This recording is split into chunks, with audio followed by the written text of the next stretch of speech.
Hi and welcome to this tutorial where I'll be showing you how to crochet the cowl neck top. Just as a disclaimer, this tutorial is only for the top part. I'll be making a separate one for the bralette part.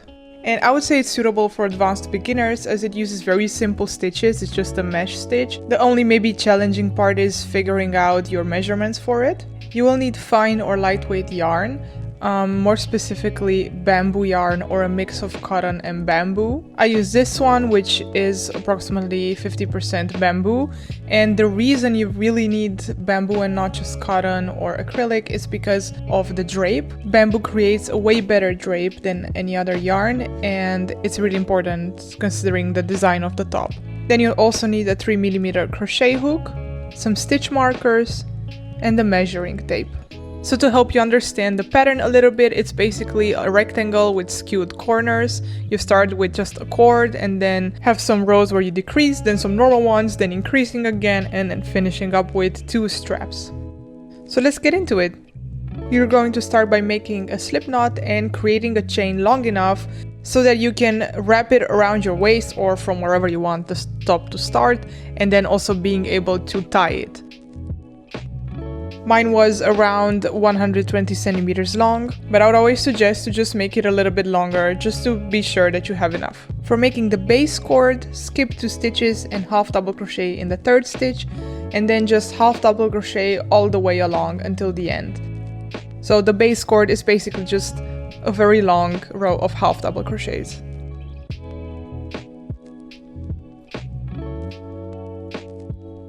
When you reach the end, you can just fasten off and cut off your yarn because we'll be attaching it in another point. To know where that point will be, what you'll need to do is fold the cord in half.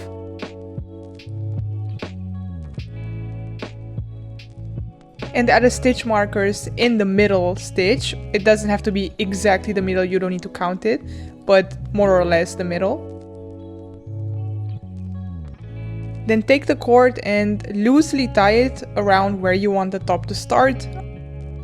And then turn it around so that the stitch marker is on the same line with your belly button. And then put your hands on the hips like I did here. And at the back, right where your thumb ends up being, that is where you're going to add the yarn. So basically that's where the top is going to start. Of course, this is adjustable. You can start it way more at the back or more at the front, but I would suggest to not really go more in the front. It has to pass your side, so it has to be on your back. So yeah, just attach the stitch marker on one side. It doesn't have to be on both sides, and make sure that before you do that, the stitch marker in the front, in the middle, is still at your belly button.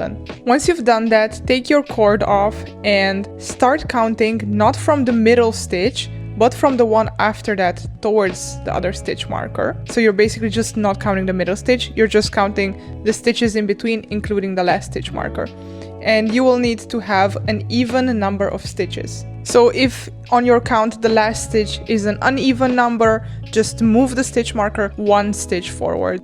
For reference, I'm a size small and I had 54 stitches. If you're a larger size than that and you had less than 54 stitches, you might have crocheted the cord a little bit too loose, so I would suggest undoing it and crocheting it a little bit tighter. Then turn your cord around and count the same number of stitches on the other side. Again, do not count the middle stitch. Start after that, and then put a stitch marker when you reach the exact same number of stitches as you had on the other side. So this is basically where your top will be. The rest is just going to be cord that is left to tie the top with. Okay, so now we're getting to making the actual top. So start by attaching your yarn at the first stitch marker on the right side. Then chain 4. This counts as double crochet plus chain 1. Then skip 1 stitch, double crochet in the next stitch.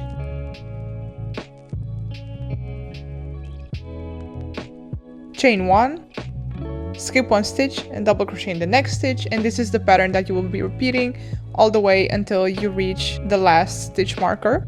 This is basically just a normal mesh stitch. Just so you know, I will be calling the rows normal, increase or decrease, so this is a normal mesh stitch. When you reach the last stitch marker, you can just work the last double crochet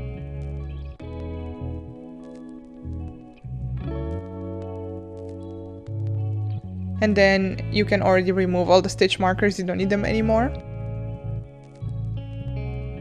Now row 2 and 3 will both be decreasing rows, so you'll basically be decreasing with one little mesh square on each side. So a decrease row always has 2 mesh squares less. So start row 2 with a chain 3, which counts as a double crochet, and then double crochet in the next double crochet from the previous row. This is basically how you start a decrease, how you remove one mesh square. Then chain 1 and double crochet in the double crochet from the previous row, and you'll just be continuing this pattern until you have 2 mesh squares left.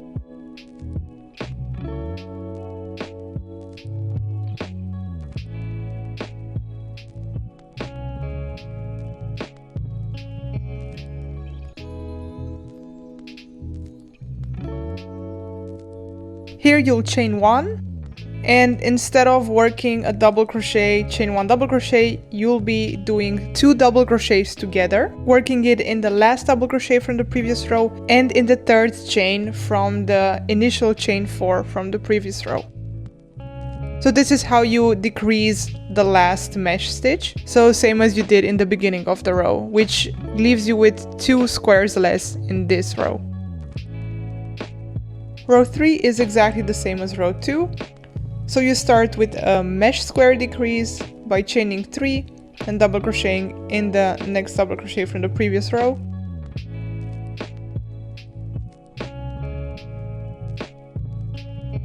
And then continue working the mesh pattern of chain 1 and double crochet until you have 2 mesh squares left from the previous row.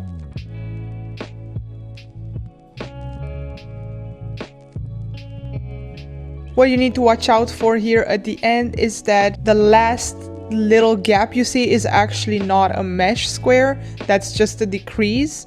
As you can see, it's also smaller, so make sure that you actually are decreasing and not keeping the same amount of mesh squares. What is a good thing to also do is just count how many mesh squares you have and see that there's 2 less than the row before. In my case, I started with 54 mesh squares, and now by row 3 I have 50 mesh squares. From row 4 until row 13 you will just be alternating between a decrease row and the normal row, and starting with row 4 as a normal row, which means that every row that is an even number, so row 4, 6, 8, that is going to be a normal row, and the rows that are an uneven number are going to be decrease rows. So start row 4 with a chain 4, which counts as a double crochet in the chain 1, and then continue working the mesh stitch of double crochet, chain 1 until the end of the row, ending with a double crochet in the last stitch.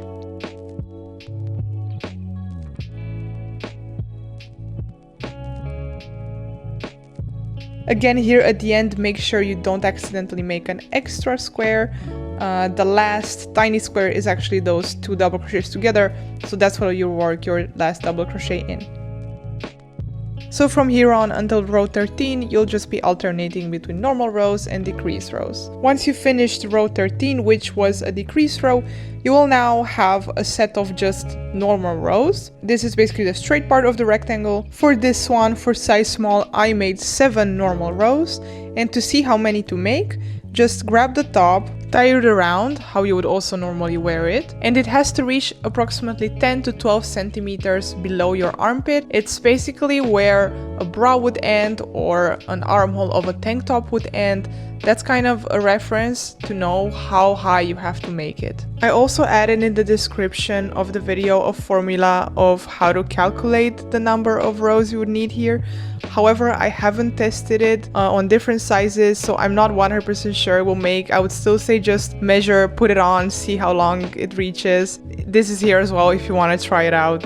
Okay, so for the next 10 rows, you will be basically doing what you did in the beginning with decreasing, but this time you will be increasing. So you're going to start with an increase row. In my case, this is row number 21, but of course this depends on how many rows you actually did in the straight part. So you'll start the increase row by chaining 4, which counts as a double crochet in the chain 1. And this time you're going to work the first double crochet in the first stitch. This is how you basically just add an extra square. Then you're going to chain 1 and double crochet in the next double crochet from the previous row. So as you can see, you have one extra square, a mesh square now, and you can just continue this pattern until you reach the last stitch, where I'll show you how to add an extra square at the end as well.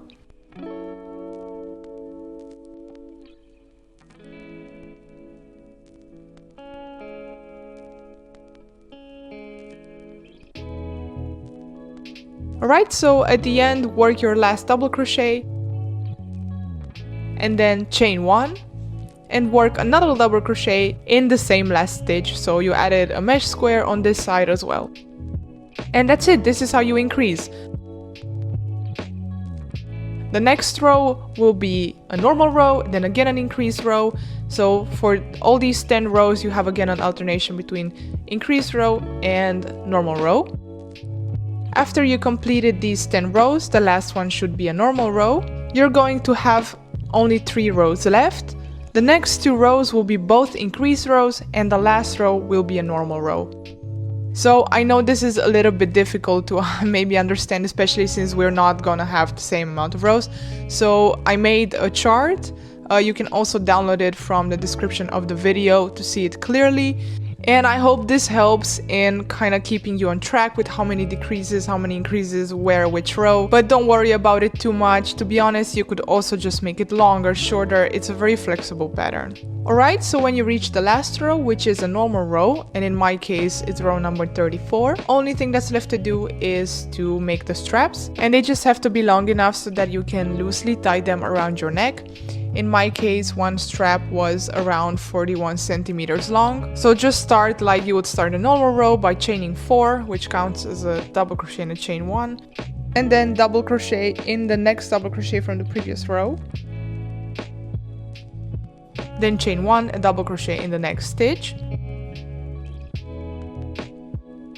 And then you're going to be already basically starting a new row. So again, chain 4, turn your work, chain 1, double crochet, and just keep on going like this until your strap is long enough.